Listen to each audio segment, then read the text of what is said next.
Welcome back to the Clear Admit MBA Admissions Podcast. I'm your host, Graham Richmond, and today's podcast is going to discuss rankings. As we've done on a number of prior editions of this podcast, we're going to peer inside some of the top rankings, but we're going to focus a little bit around what I guess I would call the rankings racket, or kind of scandal in the rankings, and what's the future? Where does it all take us? Because there are so many rankings, and I'm fortunate to be joined by a very special guest, the editor of BusinessBecause, Marco De Novellis. And Marco, welcome to the podcast. It's really a pleasure to have you on today. Hi, Graham. Pleasure to be here. So I guess the first question I had before we kind of, dive into the rankings and get your point of view on things is I just wanted to know a little bit about your background. Our listeners are always keen to hear how people kind of end up covering management education. And so I'd love to hear, just a little bit about what led you to BusinessBecause. Yeah, absolutely. So I've been at BusinessBecause. We're based in London for coming up to 4 years now. And I think I took a bit of a untraditional route after high school. Had 2 years out rather than one gap year. I lived in Italy for a little while. I'm half Italian.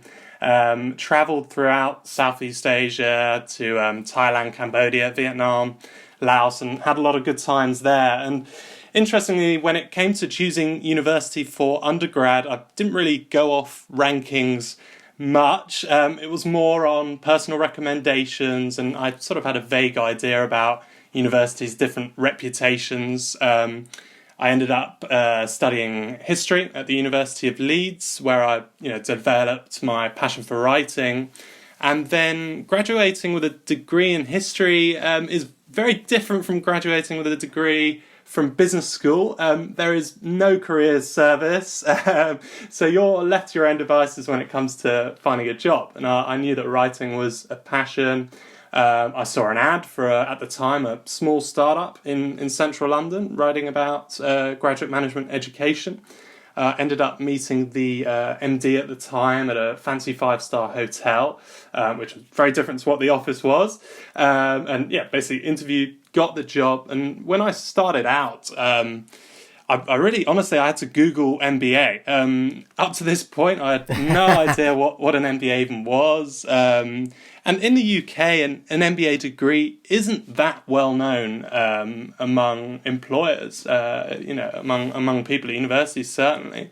And so I joined BusinessBecause. Back then, we were a very small business, literally 5 people, back of a shared office, and that's all changed now. So celebrating our 10-year anniversary this year, started in 2009, and it's grown from 5 people a few years ago, 15 of us full-time now. April last year, we were acquired by GMAC, so the Graduate Management Admission Council, and that's been huge for us, and I've been lucky enough to be here as the company has grown. So I've gone from just an intern to journalist and to an editor quite quickly. And what we do is essentially write and produce content to help anyone applying to business school, graduate business school, MBA, EMBA, masters. Our USP is storytelling, and we really focus on the personal stories of business school students and grads. So if you're like an engineer from Texas who wants to do an MBA to transition into consulting, you can probably find a story of someone exactly that profile on BusinessBecause to learn from, to give you the insight you need to basically inform and inspire you to apply to business school. Yeah, and we at Clear Admit, we like the BusinessBecause website. I know a lot of people always say, you guys are competitors or something, but I think that our missions are similar in that we want to help people learn more about graduate management education, send more people off to business school, whether it's specialized masters, MBA, et cetera. So, we respect what you guys do, and it's a pleasure to have you on. I know you came into the industry, from kind of, a really different domain, having studied history, but, you've been there a long time now and have covered this space and have a lot of expertise. And so I'm excited to tap into that over the course of our discussion today. I also wanted to mention that, I studied art history, which I think I've mentioned once or twice before on our podcast. But so we're in a similar boat in having kind of taken a liberal arts path and then headed off into, kind of covering management education. So let's dive in. I think what prompted this, obviously you and I had a discussion. We were thinking about the rankings in general, and it seems like recently there've been not only the introduction of some new rankings into the mix. I mean, even when I think back on my career, it really was quite limited to Business Week, maybe U.S. News, the FT. The Wall Street Journal and The Economist kind of have periodically dabbled in that space. Obviously, The Economist still does. The Journal had exited, has come back, but it seems like there's more and more happening. And so I just wanted to get a sense from you as to what are the prominent rankings? Because we also have, QS or the Times now working with Wall Street Journal. I mean, there are a lot of different rankings out there. And so, what's your take on what are some of the more prominent rankings, or do you have any data from your users or from GMAC that you might want to share about what candidates seem to gravitate towards? Yeah, so my go-to ranking is the Financial Times. It's probably the one I critique the most. It's got loads of limitations to it, but it's global. It's from a respected publication and it's very accessible, easy to compare data points. Then US-wise, US News, Bloomberg, as you mentioned, Economist and Forbes are up there too. I think there's some interesting work coming out of less well-known publishers. So QS, who are very well-known for their World Universities ranking. They also rank MBA programs by specialization, which is becoming increasingly interesting. And there's niche rankings as well. Corporate Knights' Better World MBA ranking ranks programs based on sustainability. So interesting, these niches. And actually this year in January, I was speaking at a event in Moscow called the Gaidar Forum on rankings. And we were covering how useful rankings are for business schools when it comes to promoting themselves and attracting new students. And I've put together a little bit of GMAC data on this. And so in terms of the most popular rankings for prospective students globally, the FT is the most considered. So maybe that's different in the US, but globally the FT is number one. And then interestingly is the Economist, followed by US News, Forbes, Bloomberg. There's others considered in there, the Princeton Review and the Wall Street Journal Times Higher Education ranking, which had huge limitations, which I'm sure we'll get onto.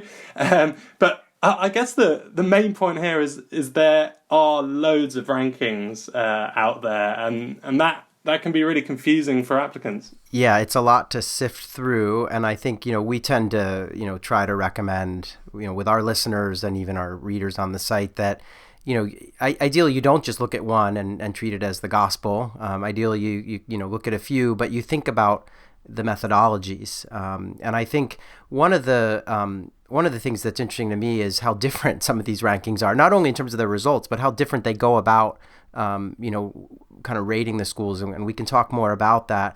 I did want to kind of start though with some of the recent scandals, or the more notable scandals, because rankings, it's the reason I sort of referred to it a little bit as a racket is because on the one hand, we know that the publishers love rankings because it generates eyeballs for their websites and in some cases printed media. And so they love to put these rankings out. We know that the applicants flock to them. And we know that the schools sometimes love them, particularly when they're ranked highly, and sometimes hate them when they drop or are left off of a ranking, et cetera. So there's this kind of love-hate, and there's a lot kind of driving the existence of these rankings, and it's a very lucrative business. And I think even though U.S. News, for example, isn't maybe the most popular globally, U.S. News is one of the more popular ones in the States, and they, used to be known as just a kind of a news magazine, and they've clearly, the rankings are kind of their bread and butter business now. So they've basically shifted from being kind of a news outlet only into really a higher ed kind of rankings organization that's really driving their revenue. So a lot at play here, but I just wondered if you had any thoughts on some of the scandal that we've seen, and I'm referring to.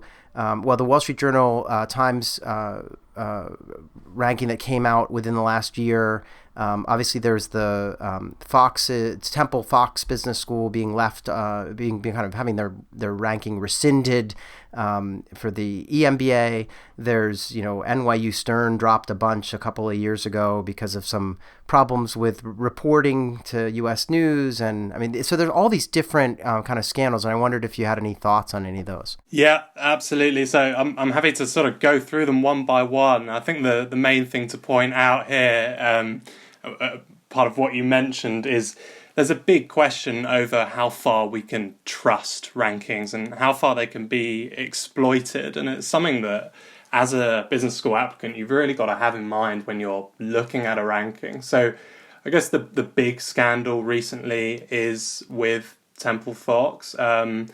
It was found to have knowingly misreported data for its online MBA program. And this was a program that was consecutively ranked number one in the US by US News.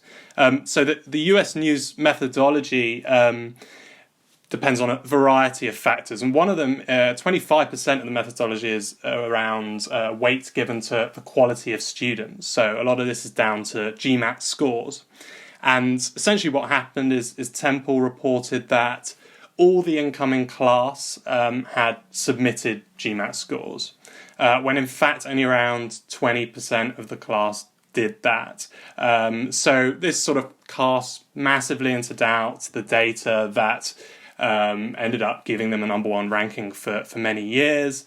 The school's been kicked out of the rankings, but that's not before, hundreds of students have chosen to study there because it's ranked or was ranked number one. So a bit of a situation. And I think now the school's reached a multi-million-pound settlement with those angry students. The former dean is reportedly suing the school.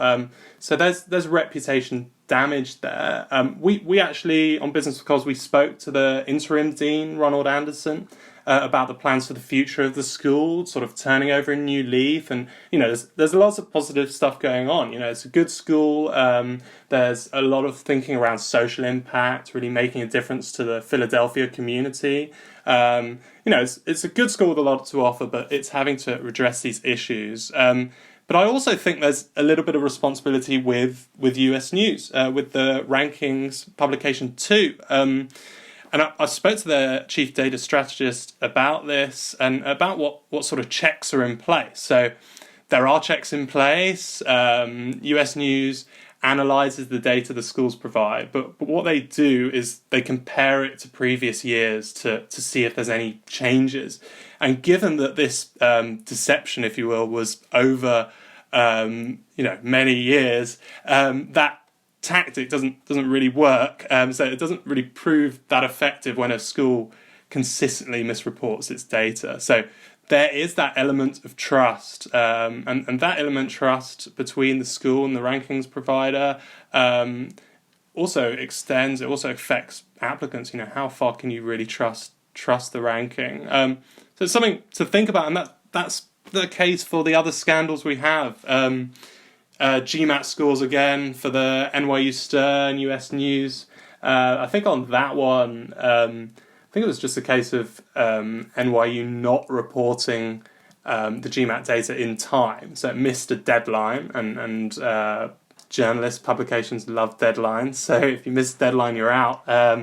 So NYU was sort of punished, and they were 11th and fell to 20th position. So quite a fall given the top rankings of US News in particular.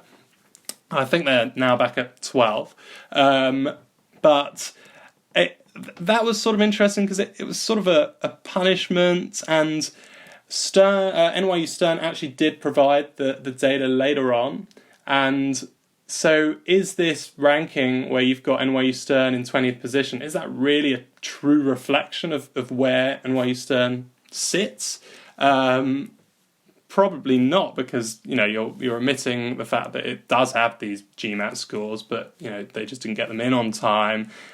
So again, essentially, it's just confusing for applicants, and now we've seen they're back at 12. So how can we trust that year's results really?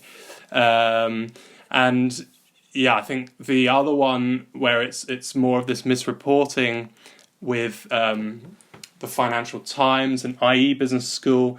It's a similar kind of thing where IE Business School was kicked out in the rank of the FT rankings in 2018. So it was in 8th position, really top ranked, and went from 8th to nothing. It's now back in at 31st. So the FT also considers, alongside all its other methodologies, it considers the 3-year FT rank of the school. So the fact that it was out 1 year has really affected it. Now it's back in quite low. But the issue with the IEFT scandal was around the alumni survey. So to be honest, the fact that the FT has an alumni survey is probably my biggest gripe with it. But we can come on to that. But for this scandal, so schools ask alumni various questions about their salaries, bonuses, level of seniority, how highly they rate the school, and they collate these answers and send them to the rankings publication. So IE was kicked out because when it was putting this alumni survey data together, it was found to have included answers from people who were not alumni of the class it was supposed to survey. So basically the surveys were sent to or answered by the wrong people. I think there might have been an issue with outdated email lists, unreliable data. So this was picked up and IE were kicked out. But I mean, the issue I have here, probably more than that, is that the fact that FT has an alumni survey component at all, and more than that, the fact that the FT's ranking is so reliant on it. 59% of the weight, more than any other factor, is given to the alumni survey. So that's a big reliance on that. And if you just think about alumni, Graham, you're an alumni yourself from Wharton, and we've spoken about the pros and cons of Wharton, but alumni have a vested interest in saying positive things about a school. If your alma mater is ranked number 1 in the world, that's always going to look good on your CV. It's going to look good for you. So there's really not much incentive to not rate the school highly, to boost their rank and boost their own personal brand too. So in my opinion, that data has a huge question mark over it. How far can you trust data that has this, this dimension to it? I know the FT take precautions. When they get information on salaries, they take out the bottom answer and the top answer. They require, there's various precautions they take. The FT also, to be fair, does a comprehensive audit of 25 schools a year, conducted by KPMG, and that's something no one else does in the ranking space. But that doesn't take away from the potential bias in that data, in my opinion. And there's a reason other rankings just don't do alumni surveys. US News don't do one. I think the flaw is there. Final scandal we'll talk about. Oh, sorry, go on, Graham. Yeah, I just wanted to interject that. So a few things. The first is thanks for correcting. I actually mentioned eMBA for Temple, but it was the online MBA program where there was the scandal. So I appreciate you correcting that. The other thing is that it is interesting, like you see in the case of NYU, as you pointed out, that that year's ranking where they were kind of slapped on the wrist, suddenly it sort of casts it all into doubt. And I thought, that the way the FT handled the situation with IE, which admittedly is a different situation, but still involves data, coming in that they didn't feel, in the case with the FT, they couldn't rely on that data. In the case of US News, they didn't have data at the time that they were really trying to get the rankings done. And the two choices there are quite different. So dropping the school entirely, at least, IE wasn't in the ranking, but at least, they weren't sort of at a number that didn't make any sense, which was what really happened with NYU. So there are all these kind of pros and cons to how they handle it, but clearly they wield quite a bit of power. I think your point about this alumni thing is really a great one in that, why would an alum who spent, hundreds of thousands of dollars on an MBA have any vested interest in saying good things about the school? I mean, gosh, so I think it's fraught with peril, as you say. And that actually leads me to the final thought. And I think you were going to start talking about the Wall Street Journal's latest foray into the rankings with the Times.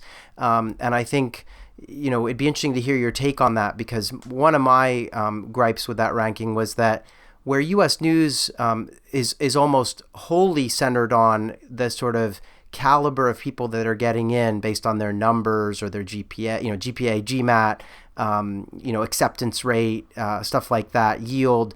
The Wall Street Journal Times poll or ranking seems to have gone completely off in another direction.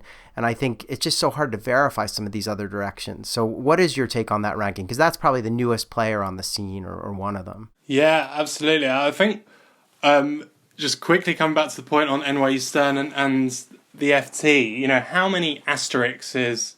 sorry, not the FT... with US News, how many asterisks can you include in a ranking? So when NYU Stern are ranked 20th, do you put a little asterisk and say, oh, well, they're ranked 20th because of they haven't reported GMAT, but if they did, they might be further up. So Wall Street Journal and Times Higher Education, two amazing publications, but where do you put the asterisk to say, actually, Wharton, Harvard, Columbia, none of these schools are actually featured in the rankings because they didn't want to take part. London Business School refused to participate as well. This really points at the fact that there are so many rankings out there, and is there space for another one? So when Wall Street Journal and Times Higher Education released its new ranking of MBA programs, you had 4 out of the top 10 FT ranking schools refused to participate because of the strains that rankings place on data reporting from schools. And these schools didn't really they talked about rankings fatigue. They didn't really want to go through the whole process of collating data with another provider. So we BusinessBecause, we actually did cover the rankings, but we headlined our story rather crudely, something along the lines of Wall Street Journal releases rankings of world's best business schools, but nobody really likes it.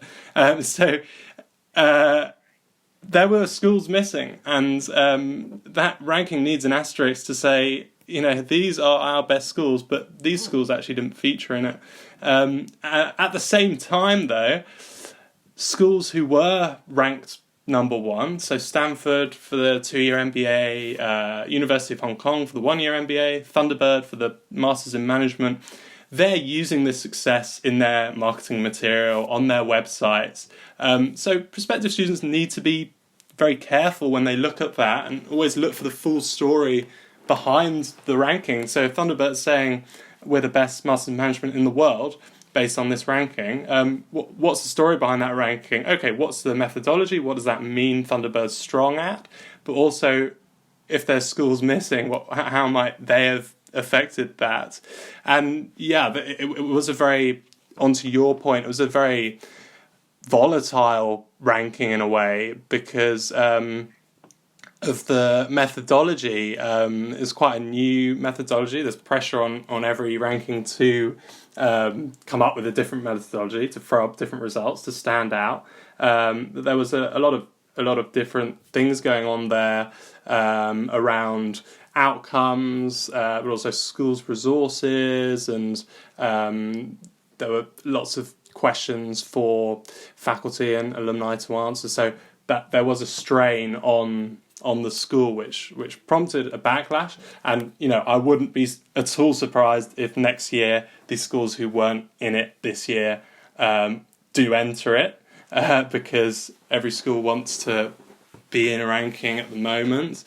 But it just shows that there's a problem with how many rankings there are out there for schools, the strain on schools, and it's not an easy process for schools to be part of rankings. Yeah, I agree. And I think that you hit the nail on the head with, there's quite a bit of work required for a school with each additional ranking they participate in. And actually, there are individuals at some of these schools whose job it is basically to spend their year gathering and submitting and, getting all this data together for the various rankings. It's literally become, at some institutions, like a full-time job for someone.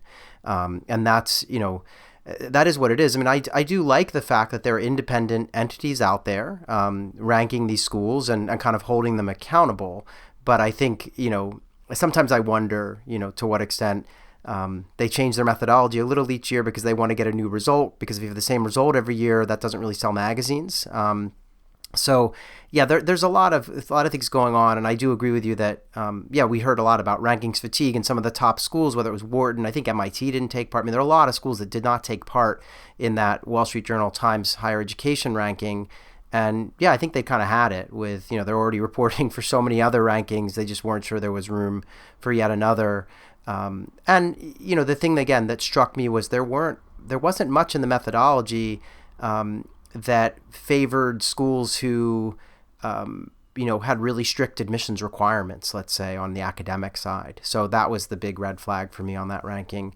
I will say that, at ClearAdmit, we talk a lot on our site about a ranking that's more driven by the marketplace. So we often talk about how what's most interesting to us is just to see where people go. We have tools on our site that people use to kind of report their results and where they've decided to attend. And we love looking at that data because that, to me, tells me more about like how's the market actually behaving.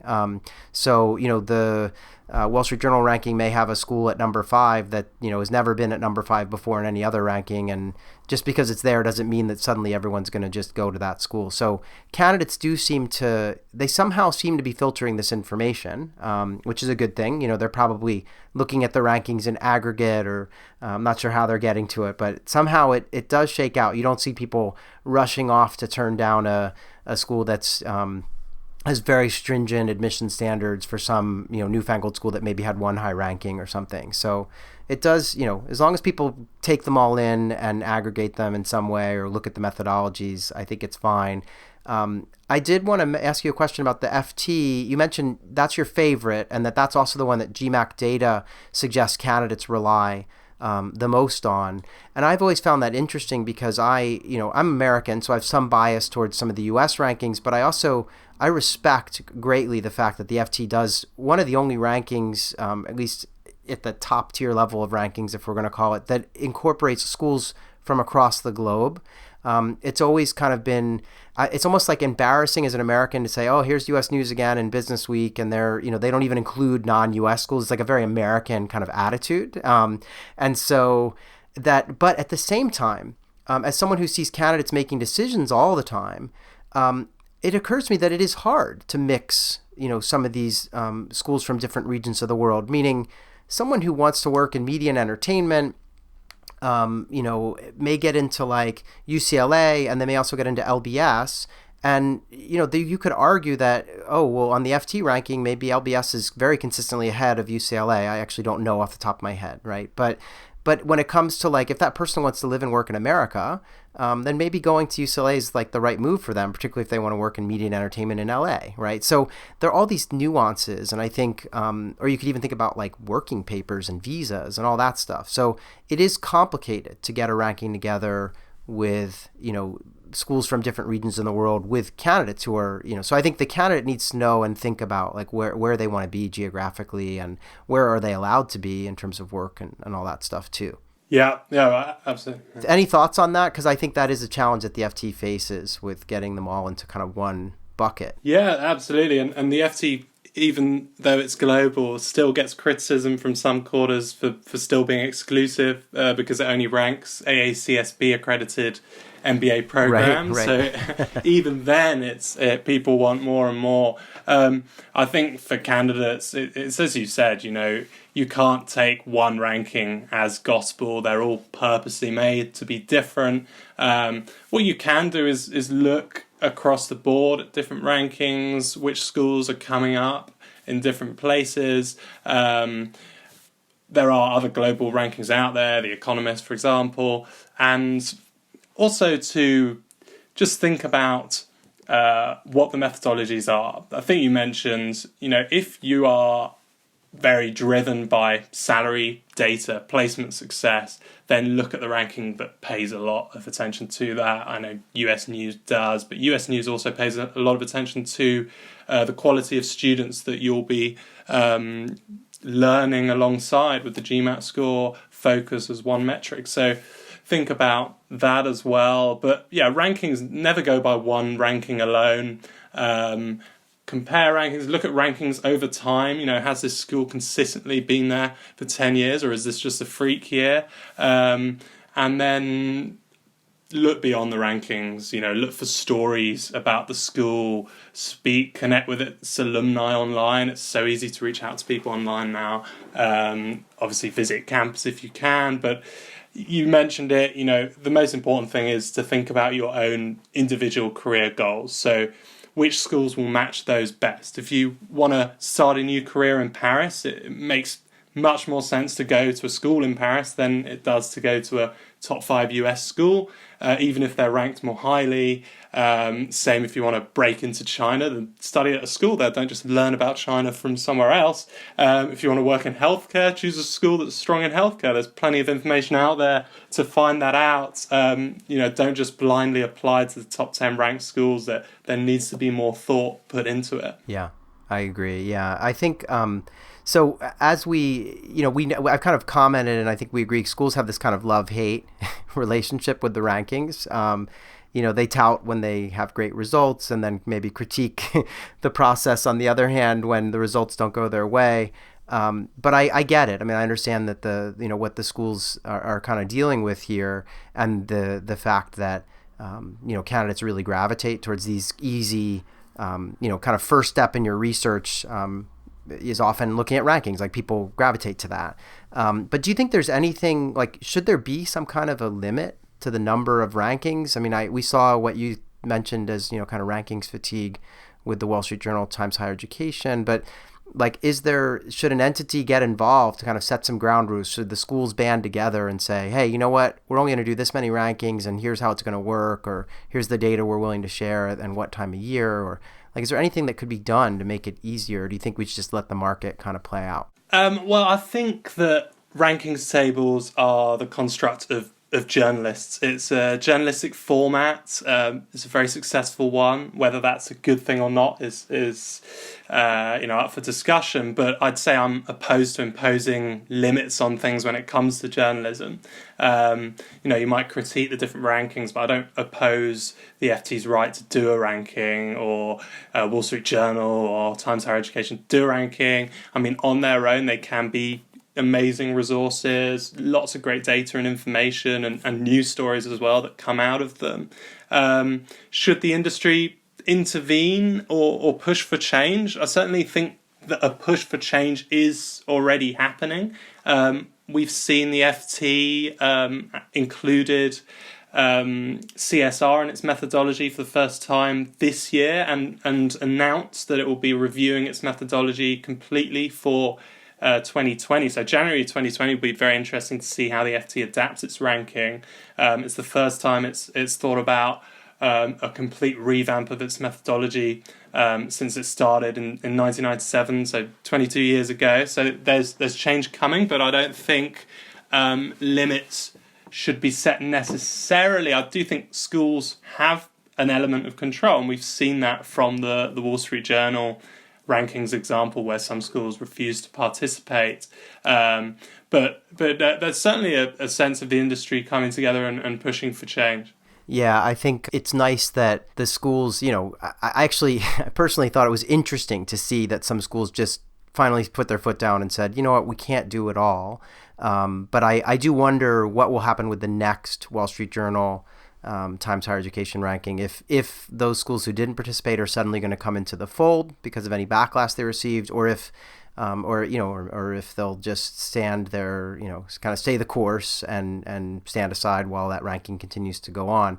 I had sort of wondered, whether GMAC could play a role, and I know you don't, you're not a spokesperson for GMAC, but I sort of wondered whether GMAC could help set some boundaries, or help, put some rules and things in place to kind of allow schools to get a better handle on this, and maybe somehow lessen the workload. But again, you probably don't have a point of view or strong point of view on that because you're not a GMAC person. But I've just been thinking about that as we saw the Wall Street Journal one come by, and some of the schools kind of claim look, we just can't do it. Yeah, no, it's certainly interesting. What can we do with that? There is that love-hate relationship with schools. So it's funny you should talk about the love-hate side. So I was speaking at this Moscow event again. I was on a panel with Andrew Jack, who's the global education editor from the Financial Times, and he was having a bit of a hard time. So he was getting a lot of criticisms from the audience about the FT rankings and complaining that it was only AACSB accredited schools that could be featured. But pretty much all of these schools were not ranked by the FT.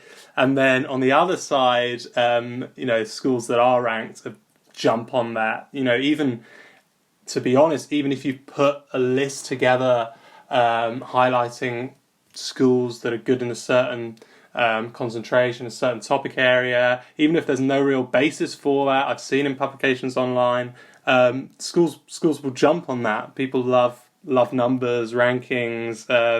I've been at a school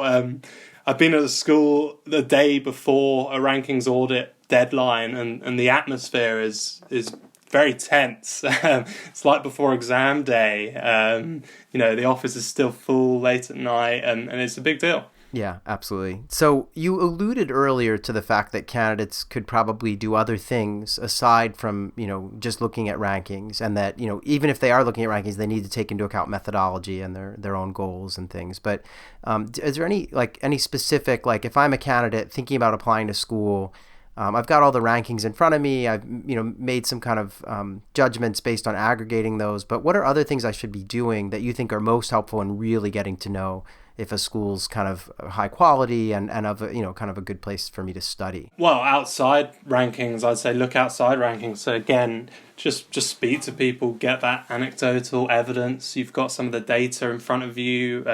Depending how far you trust that data, but just go and talk to alumni who are working in the companies that you want to be working in or applying to, and ask them about their experiences. I think definitely look at the school's careers reports. They're all available on their website, and there you'll be able to see who are the companies hiring at these schools, what industries are people going to, do they match with what you want to do. As I said before, if you want to work in healthcare, you need to find a school that's strong in healthcare, and you need to find alumni you can speak to who can give you a bit of information about that. You can give pros and cons about the school, because not every school will deliver everything. They'll be stronger in some areas and weaker in others, and that's just natural, and you've got to find that out for yourself. So there's plenty of content online to help you do that. It's on Clear Admit, on BusinessBecause, sharing those stories, and that's a good way to find people to speak to. You see an article on someone online, follow up with them, try and connect with them. The schools are always going to be helpful as well. The admissions committees, you can reach out to them. Being aware that they will be speaking from a school perspective, so they're not going to tell you that the school is a disaster, but they'll be able to provide you some more information and maybe allay your concerns in some areas. Think about that, and think about the wider environment as well. Do you want to go and apply for a US school now if you're an international candidate and from a country where it might be difficult to get a visa? Is the UK the right place to go right now because of Brexit? There's so many reasons why you should study in the UK and the US. They're fantastic locations, but there's things going on there that might affect you. Think broader than business school. It's just basically thinking about your career and life and all the things that business school can help provide with that in mind. Yeah, I agree. I think the one thing that I would add is that I feel like sometimes with the focus on kind of return on investment and career goals and, will I get the job I want, and some of these macro factors, as you've described, like, politics, immigration, sometimes I wonder if candidates are paying enough attention to even just the learning environment, right? So you are going to spend a year, or in many cases 2 years, studying at a school, and so getting to know, even sort of simple stuff like the methods of instruction, the courses on offer, the caliber of the teaching, and whether you would kind of fit. Is it a big school, a small school? Is it rural? Is it urban? These are things to consider. And I sometimes feel like in this age of like everything I do is really leading me to the next step, sometimes people don't sort of stop and smell the roses and kind of say, well, actually, wait, I'm going to spend 2 years of my life in this program. Do I want to be in New York City or Hanover or wherever it may be, Manchester, right? So there are just so many options out there, and I sometimes think, it pays to get to know these schools, because I think if you do that, your applications will show it, and you'll probably be more successful. So it's a combination of all that. I know you're a busy guy, and I really appreciate you making time to chat today and join the podcast. I did have one more kind of crystal ball question here, which is I wanted to know, what's your prediction kind of for the future of rankings? Like, will we still have like dozens of rankings in 5 or 10 years times, and schools kind of falling all over themselves, to earn high marks in these rankings? Or is there some kind of seismic change coming down the pipeline? Or, how do you see the rankings landscape evolving over time? Yeah, I think the idea of a ranking, of lists, of an order will always be appealing to people. It's kind of human nature. And schools are going to find it hard to be the leaders in ignoring rankings. Pulling out of a ranking and sacrificing that marketing material, that exposure. We've seen that there's GMAT data on how many students, prospective students, consider rankings when choosing a school. And something along the lines of 81% globally consider rankings. So that's very important. But I think there could be changes in rankings in terms of focus and methodology. So at the moment, across all the major rankings, there's a strong emphasis on jobs data, salaries, placement rates, bonuses. And this places schools at a huge disadvantage if they're a school where most of their graduates go into industries where people are less well paid, let's say non-profits, or even they get jobs in countries where wages are lower. Schools have even complained that rankings make it harder to recruit women, because women are less well paid than male graduates in some roles. There are rankings do take these things into account, but the fact that there is that heavy focus on salary data is an issue. And more than that, I think careers are changing. If you speak to MBA students today, a lot of them have different goals to maybe what they did 10, 20 years ago, pre-financial crisis. It's not all about high salaries and big bonuses. So 25% of business school candidates globally today want to start their own businesses. That's some more GMAT data for you. Rather than just going for high-paid jobs in finance and consulting, people want to work across industries, across the non-profit space, really value making an impact. And so there's a lot of pressure for rankings to change to reflect that new reality, and also to affect how people think about a graduate business degree. It's not just transactional. This is setting you up for life. So in January this year, at the World Economic Forum, the Business School Rankings for the 21st Century report was presented there, which is based on lots of consultations with business schools, accreditation bodies, and rankings publications as well. And this is a real sign of the industry coming together on this point, and this called for a number of actions to improve rankings. So it included the idea that the salary measure would either be got rid of entirely or the weight of it reduced. It mentioned, giving more weight to a school's focus on environmental, social impact factors, and crediting schools that train students to work for socially impactful organisations, not just well-paid jobs. So this is really a sign of an industry coming together, as I said, and that more dialogue between rankings, publications and schools. So we've seen the FT change. There's also something called the Mission Possible Foundation, which is leading the development of a new student-led rating system. So maybe a movement away from the traditional rankings idea, and that's measuring business schools for their contribution to society, that as you mentioned, that experience when you're at a school, and that's planned to launch next year. So there's this movement towards thinking about society and impact rather than salaries. How will rankings actually change? That remains to be seen. My crystal ball is pretty cloudy. How should they change? I think, to stay relevant, reflect the reality, what business school is about today, I think rankings really need to shift away from the heavy focus on salary data and focus more on what business school is increasingly about, which is about not cookie cutter students. It's about fulfilling students' individual career goals. Yeah, that's fair. I really do think you hit the nail on the head in terms of it really, every candidate is different. They all, have different sort of plans in mind, and there may be candidates for whom the main goal is to earn a lot of money, right, and pay off their debt or whatever reason they have. But then there are lots, increasingly, large numbers of candidates who want to do social impact, as you say, or start their own business. And I think, I feel like it was Stanford. I had noted a couple years ago in one of the rankings, perhaps it was U.S. News or I can't remember which one, but they seemed like they were kind of penalized because they had a large number of their folks, go off and start businesses and not really report a salary, right? Because, you don't pay yourself a lot, if anything, when you're starting a business.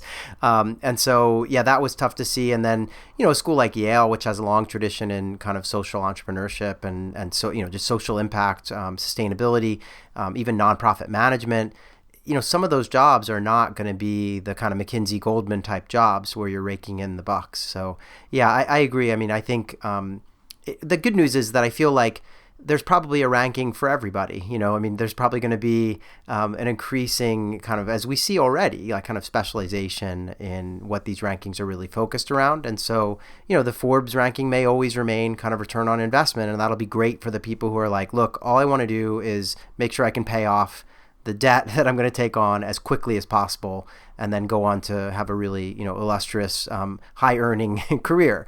So for that crowd, maybe that ranking will always be great. But as you mentioned, some of these newer rankings coming or the ways that existing rankings may change could help different candidates who maybe aren't just focused on how much money am I going to earn. So yeah, that's really helpful. Marco, I appreciate all of your time today. And again, encourage our listeners to head over to BusinessBecause. There are a lot of great stories on that site. I think you'll find that, both ClearAdmit and BusinessBecause share a real passion for graduate management education and helping people find their way. So I'm always one to point people in the right direction of other resources if they're out there, and BusinessBecause is a great resource. So thanks again, Marco, for taking part, and I hope we can have you back again sometime. No problem. Really enjoyed it, Graham, and thanks for plugging BusinessBecause as well. Do check it out. All right. Thanks, everybody, and stay tuned. We've got some great episodes in the pipeline. And as always, if you can rate the ClearAdmit MBA Admissions podcast in iTunes or wherever you listen, we would greatly appreciate it. Thanks again, everybody. We'll see you soon.